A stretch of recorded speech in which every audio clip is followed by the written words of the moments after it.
Hello again everyone, welcome back to the channel. This is Comic Kid again, and today we will be discussing the Mattel Batman 80th Anniversary Multiverse figures. That is a lot to say, but we got it, and we'll get going. So this is, I believe, the last wave of DC figures that Mattel will be putting out. They did recently lose their DC license, and McFarlane Toys is going to be picking up DC figures at this scale. I hear rumors that McFarlane's going to do like 7-inch or whatnot, but they have the rights and the license to do 6-inch scale.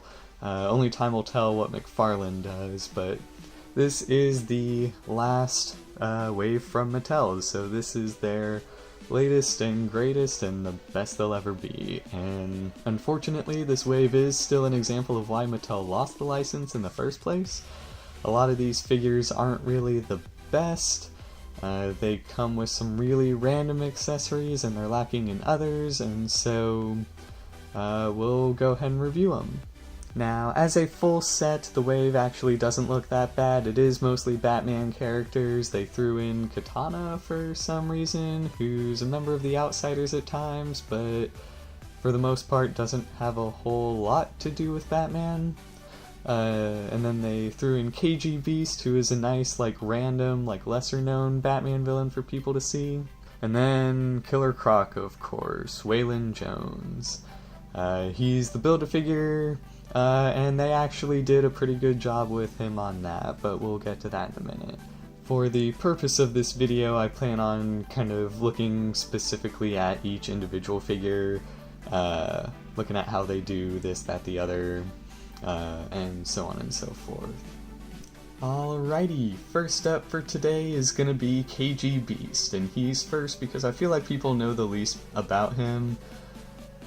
He's a lesser-known Batman villain for sure. He has actually recently been in the comics as part of Tom King's Rebirth Batman run. KG Beast is the one who turned Nightwing into Rick Grayson, essentially, you could say. But he's most known as one of the few people Batman has actually killed in the comics. His death was retconned originally, and he's been doing kind of some similar stuff in Rebirth since he's been brought back, but the costume design they went for is actually the John Romita Jr. one from All-Star Batman Rebirth by Scott Snyder. The art isn't exactly John Romita Jr.'s, but it is that costume that he went with. And yes, KG Beast looks ridiculous. Yes, I love that they went for a totally ridiculous design, but he's definitely one of the sillier looking characters in comics. Now, as far as paint goes, the sculpt is actually fairly decent. I feel like if you wanted to make a Bane custom figure out of this, you easily could.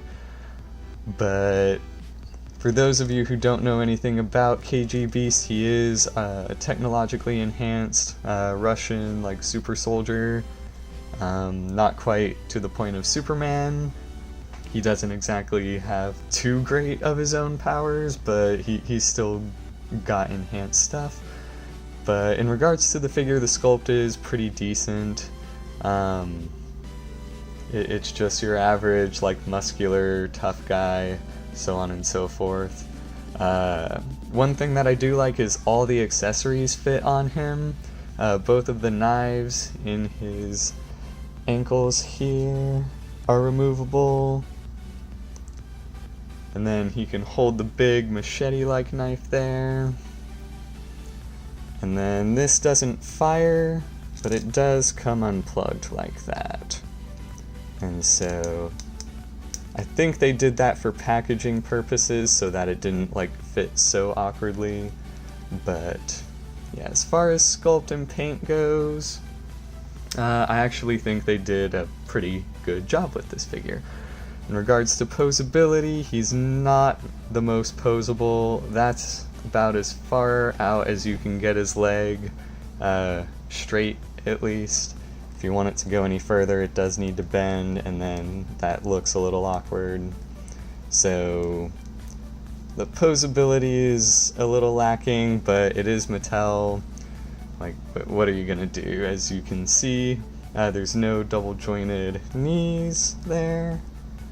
That's about as far down as they bend. The foot actually has some pretty good motion, at least in the back range. But they don't swivel like that. And then no double jointed elbows. So aside from the posability, I actually think this is a pretty decent figure. Not many people are gonna know who KGB Beast is or even want a KGB Beast figure, but I mean, I have no problems owning him. I think he'll take up a nice like shelf presence on my DC villains case and so on and so forth. But if I had to give the figure a grade, I'd say a nice like B-. I like that he holds his accessories. He doesn't come with like too many or too little. And he is a decent figure overall and still an upgrade from stuff Mattel has done in the past. Next up we have Katana. Now, she is a very like basic sculpt for female figures on Mattel. She doesn't look bad at all by any means. They did decide to go for the Rebirth outfit, which is fine. It's not my favorite, but it's not my least favorite Katana outfit. And then she does come with Soul Taker. One thing that confuses me is that she comes with this closed fist for Soul Taker, so that you can just have her with 2 fists, but there's no sheath or anything for her sword.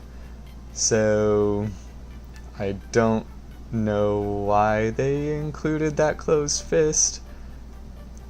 She could have come with a whole bunch of other like really cool accessories, but they were just like, yeah, a fist. So I think they could have done a little better as far as the accessories for her, but she comes with everything like she would need otherwise. Like Soul Taker's really the only one.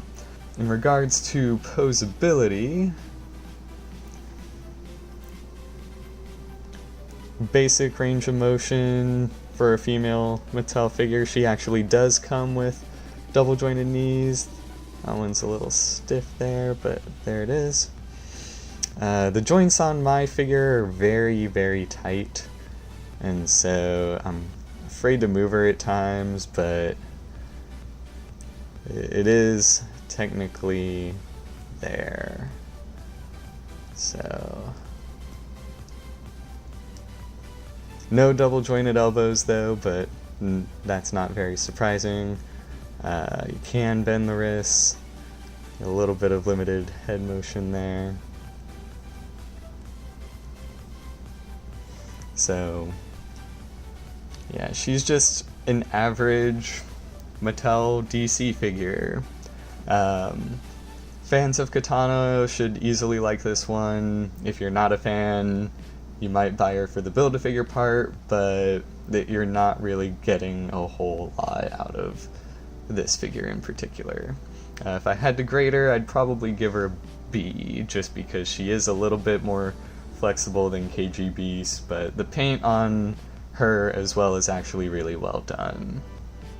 Alrighty, next up we have Batman. This is specifically the Dick Grayson version of the figure, or character. After Bruce Wayne dies in Final Crisis, Dick Grayson takes up the mantle of Batman, and this is his suit. Some of the more distinguishable features on it are the 2 triangle blades on the side there instead of 3, and then that bat belt specifically is unique to Dick Grayson's Batman. As far as the figure goes, the sculpt is not horrible. He is a little more lean of a Batman, but really the weird part is in the hips there. Like if I move the cape, that's some very like odd hip sculpt there. His legs get like really skinny up top, and then he basically just has like no hips. So I thought that was a little weird. One thing he does have is a soft goods cape. I actually don't mind how Mattel did this. but I do think it could have like come out to the shoulders a bit more and like started there and then gone down. It does get wider as you go to the bottom, but it could be better. I do think it's weird that he has a cloth goods cape while Tim has a plastic cape. They're the same set, same series, so I just thought that was a little weird, but oh well. As far as the paint goes, he actually looks really well painted. I didn't notice a whole lot of blotches on him. He comes with single jointed elbows as well, but double jointed knees, and he's actually got like very big feet now that I notice also. Like, they're just so abnormally large. But are there better Batman figures out there? For sure. Has Mattel outdone themselves with this one? I wouldn't say so. They did release an 80th anniversary like classic black and yellow Batman. It's just an all black Batman with a yellow belt and a yellow symbol. Looks a lot like the Michael Keaton version. That one is arguably their best modern Batman figure since they kind of rebooted everything. And then in regards to accessories, he doesn't come with any batarangs, any like equipment or anything at all whatsoever, but he does come with an unhooded cowl, so you can display him, I guess, next to your Bruce Wayne Batman and be able to make the distinction that this is Dick Grayson in the suit. So to grade this one, I'd probably just give it like a C. I think they could have done substantially better. The sculpt is very awkward at points, and accessories are lacking. They certainly could have done better with this one. Alrighty, next up we have Red Hood. Now, I know myself and a lot of other people have been waiting for a Red Hood figure to come out at this scale for a really long time. I want to say the last one they did was part of their like signature series, and while it was Jason Todd's Red Hood, it was from the Grant Morrison run where he had like a much taller, like pill-shaped head. So a lot of people were like anticipating like a modern comic book version of Jason Todd's Red Hood. And we finally got one, and honestly, this is the biggest disappointment I think I've had for a figure in a long time. He comes with gun hands here. He comes with two of these gun hands that are designed to hold pistols, and no pistols. Now, he does have guns in his holster there, but they do not come out. They're literally just part of the plastic piece, and they're painted in there. And that is, like, why Mattel would do something like that is like just baffling to me, because I don't get it. Like, why would you have gun hands and no guns to put in those hands? And you can use those hands to like fit it around there to make it look like he's like ready to draw, but I mean, like, then what's the point of these open hands? These aren't closed fist hands, as you can see. They do have a hole. And it's like, what's the point of those then if like there are no guns? And he does come with these closed fists as well that you can swap out. The alternate unhooded version is still nice. I would have preferred they have done like Jason with like a white streak, but he hasn't really had the white streak in his hair for a while, but that's just me. As far as the actual sculpt for the figure goes, it is fairly decent. His belt rides up into his hip joint there, at least on mine. I'm not sure about the other figures. He doesn't have as awkward of hip joints. He's got a pretty good range, double jointed knees. Again, no double jointed elbows though. So I just think it's weird that the quality and consistency between figures in their own in the same release is just so off. So I really wanted to like this figure, but in all honesty, the DC Essentials one just came out as well, and though it's scaled up a little bit, it is so much better. It's actually posable, you can actually hold his guns, like it's a much better buy. So to grade this figure, I'd probably give it a D. He looks nice on the shelf, and I'm glad to have a red hood finally, but with the Essentials one out now, and Jason being like one of the taller, or I guess the tallest of the Robins, I'm not going to have any problem swapping him out on the shelf. Next up is Tim Drake's Red Robin. I have been waiting so long for Mattel to update a Tim Drake figure. Like, it's insane. Seems like they got through all the other Robins except for him and Jason, and then just for whatever reason decided never to put them out. But we finally got an updated version of Tim Drake, and he is in his Rebirth Red Robin costume, which is basically just his pre-New 52 Robin costume with 2 R's, but I really like the design for the character in the comics, and I think it translated well as far as the figure goes. As far as the sculpt goes, he actually looks pretty good. The basic sculpt is just that. There's nothing too special about Tim Drake's physique. That's mostly just what he looks like. I will say though, the paint is a little sloppy.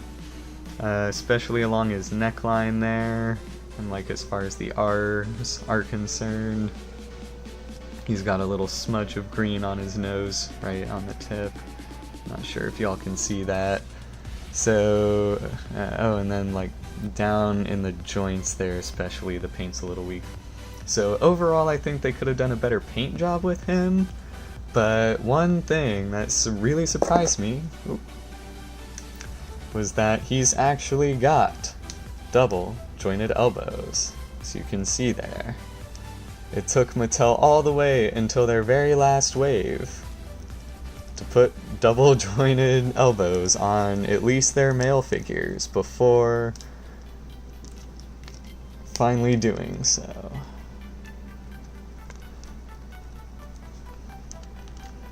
Another complaint I have is the joints on him are very stiff as well.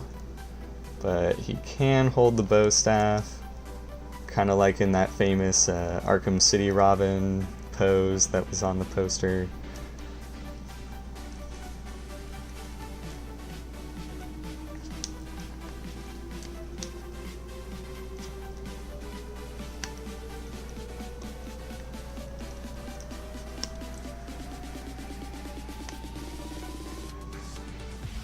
So, yeah. He does come with 2 closed fists, so if you want to just like have the one hand holding the bow staff, you can.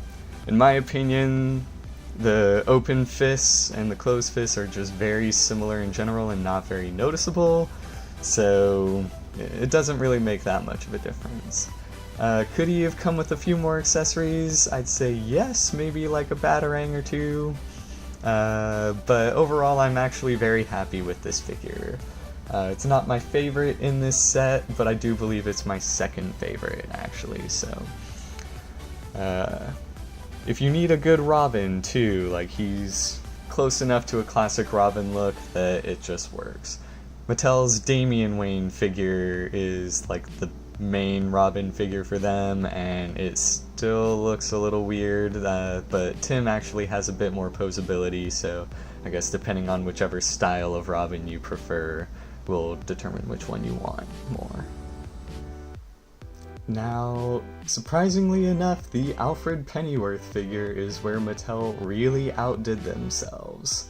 The sculpt for him is like perfect, and he is one of the most posable figures they've put out. They gave him double jointed elbows as well, but no one else. As far as accessories go, he comes with like a empty cowl that you can put on the tray, a glass that you can put on the tray, and 3 alternate heads, so depending on which era of Alfred you prefer, or if you prefer, I forget the villain's name, but you can make a whole other character using this Alfred's body. So Mattel really went all out for Alfred, of all people. He's even got a little bit of an ab crunch up top there, as you can see. It's not the best because of how his jacket works, but it is still there. But I mean, the tray, you can have him holding it, not holding it. Can get him in some pretty cool, like, kicks, even. Like, this Alfred is just really, really well done. Which, I was worried about having an Alfred figure. A lot of people tend to shy away from him, and they're like, oh, he just kind of stands there anyway. So they tend to slack off, I guess. But they did a great job with this one. I don't know why they went all out for him and not the others, but this is my favorite Alfred head. It's just kind of like the basic comic book one. He's got the bald spot on the back, which could be a little better painted, but oh well. He's got the mustache. He's got everything you could want in an Alfred figure, so if you are a fan of the character, I would definitely recommend this. As far as the figure goes, I'd rate it at a nice, like, A. Aside from some stiff joints, which may just be specific to my figure, like, I really have no issues with this one. Lastly, we have Killer Croc, who was the Build-A-Figure for this wave, and they actually did do a really good job with this one as well. Mattel's Build-A-Figures tend to have a bit more, like, range of motion than some of their smaller figures. I do like how this one actually includes a moving jaw, so you can have him, like, look like he's about to eat someone, or just kind of laughing, or you can just have him, like, kind of looking all menacing and, like, I do wish the feet had a bit more of a ball, just so that would look a little flatter, hence a little better. But no, he's got good range of motion. Again, some stiff joints, good ab crunch there. Actually, some really decent range for the legs there. No double jointed knees, but that is kind of harder to do for the bigger figures, and not all that necessary because they are, like, bulkier. Here's the abs. In terms of sculpt, he is disproportionate, but I do think it works. Killer Croc is disproportionate, so they definitely went for kind of like a nice, like, blend of styles for him over the years. There are times when he looks more like lizard-like, or I guess even more like the Lizard, the Spider-Man villain, and times when he looks a little more like someone with an actual skin condition. So this one is like a nice blend of styles that he's had over the years. I'm happy with how he turned out. He does have some, like, sculpted holes in his jeans there, and yeah. As far as Mattel's Build-A-Figures go, I do think this is arguably the best one. Like, I think he fits well with the set. He makes sense to come with a wave that's mostly Batman characters, and I think they really went out with a bang in this case. Other figures certainly could have been better from this set, but, like, after I put them together, I was very, very impressed. If anything, I could have done for some closed fist hands. I don't think I'd have gone for them anyways, but it's nice to have a few accessories even for your Build-A-Figure. But aside from that, at least, I don't really have any complaints about this Build-A-Figure. Alrighty, and that is everything for today, you guys. Thank you so much for watching. Feel free to click like and subscribe, and I will see you guys again next week.